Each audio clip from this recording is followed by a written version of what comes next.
Coming up, we have an update on Governor Kristi Noem's response to the checkpoints on roads going into Native American reservations. And welcoming visitors for the first time in nearly 2 months. From social distancing to hand sanitizer stations, we find out how the Great Plains Zoo is working to keep people safe.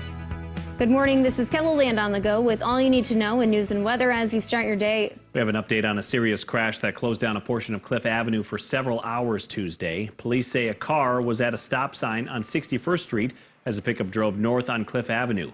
Police believe the driver of the car went to make a turn and the two vehicles collided.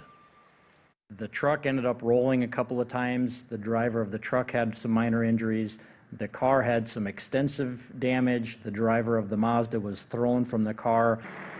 Police say the 60-year-old driver of the car remains in the hospital with life-threatening injuries. Detectives are working to reconstruct the crash to determine a cause. At this point, police aren't sure if speed or alcohol were factors.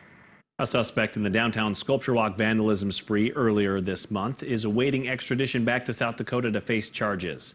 35-year-old Brady Alexander Jackson, seen here in this surveillance video, was arrested Tuesday in Fairbanks, Alaska. He's accused of damaging 2 expensive sculptures and breaking 3 front windows of this bank back in early May. Vani Harari, who lives in downtown and is a musician, is glad there's been an arrest. He says the Sculpture Walk is a huge tourist attraction for the city.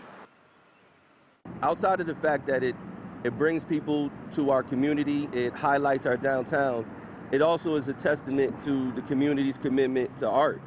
I mean, we're talking about over $1 million of art on the city streets for people to be able to interact with and see and take pictures with. That's amazing. Not many communities have that. The 2 sculptures were valued at more than $40,000 combined. Jackson is charged with felony vandalism and faces up to 15 years in prison if convicted. Turning to weather now, temperatures are rising in KELOLAND, but there is some rain in the forecast. But how much rain could we see? Let's find out with meteorologist Scott Munt. Well, good morning to you. Good morning, KELOLAND. We'll go with scattered light rain showers for today. More widespread heavy rain expected later tonight into tomorrow, mainly across eastern and southeastern KELOLAND. In the meantime, our forecast for today, 70s and 80s where we have the sunshine in western and central South Dakota. With the cloud cover and the light rain showers in eastern KELOLAND, expect the numbers in the 60s to near 70. More details on your KELOLAND live Doppler forecast coming up. Thanks, Scott. After the Cheyenne River Sioux Tribe rejected Governor Kristi Noem's request to remove checkpoints on state and federal highways, Noem asked the South Dakota Attorney General to order an investigation. The governor says that investigation is ongoing, but has produced affidavits and video recordings of the checkpoints. Today, I provided all of that material to the White House, to the Department of Justice, the Department of Interior, the congressional delegation, Senator Thune, Senator Rounds, Congressman Johnson, asking for their assistance in resolving this situation. Noem says the Department of Justice has jurisdiction and is asking them to do their job. On Wednesday, the Great Plains Zoo reopened, offering a chance for people to get out of the house and see some unique creatures. Zoo staff are working to make sure employees, guests, and animals stay safe from COVID-19. Indoor areas and high-touch areas are closed off. Staff is working to disinfect frequently, and there is a limited capacity that the zoo is allowing at a time. We also have social distancing. We're asking people to continue to stay social distanced away from each other. We have markers. We have lots of signage, lots more sanitation stations, so people are able to wash their hands or use disinfectant. The zoo is open from 10 to 5. Well, they go in every day to work the production line, and on Wednesday, a different line greeted Smithfield Foods workers. People holding signs are saying thank you to workers who are on the front lines of feeding America. Smithfield reopened last week after closing for more than 3 weeks when it became one of the top COVID-19 hotspots in the country. These men and women say this small gesture is to show support for workers who have faced extreme challenges over the last few months.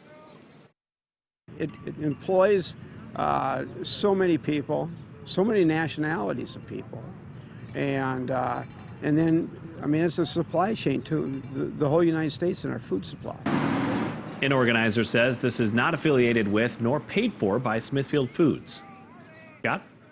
And in weather for today, we are looking at cloudy skies in eastern KELOLAND. We'll go with the scattered showers probably throughout the day. You can see by noon we'll have a line here near Huron, Mitchell, maybe even including Yankton with the scattered, we'll call it light rain showers unless you're able to get a thunder shower going. At the same time, sunshine central and western South Dakota, and that's where the warmer weather will be. 70 to near 80-degree weather can be expected in central and western KELOLAND late tonight toward tomorrow morning. And this is what we're looking at. Widespread rain here across eastern South Dakota. We'll say along and east of the James River Valley will be the best bet to get wet, and that does extend into Minnesota and Iowa with periods of heavy rain. By the noon hour, it's still raining in eastern KELOLAND, sunshine central and western South Dakota. This will eventually come to an end by the later part of the afternoon. We'll try to bring in some sunshine. If you don't have any sunshine on Friday, pretty good chance to see that by Saturday. Ahead of that next system will help bring in some more thunderstorms and possibly for more heavy rain.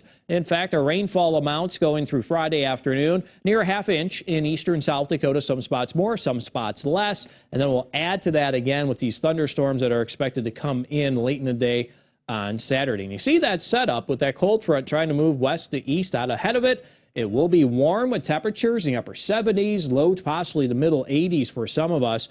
But we'll also have to watch for strong to severe thunderstorms. In fact, there is that slight risk for severe weather for the first half of the weekend. In the meantime, today we'll have 80 in Pierce, 76 in Rapid City, 70 in Sioux Falls, and 71 in Aberdeen. Thanks, Scott, and thanks for joining us for KELOLAND on the Go. Be sure to join us on air for midday in KELOLAND. Until then, you can get up to the minute developments right here on KELOLAND.com. Now go have a great day.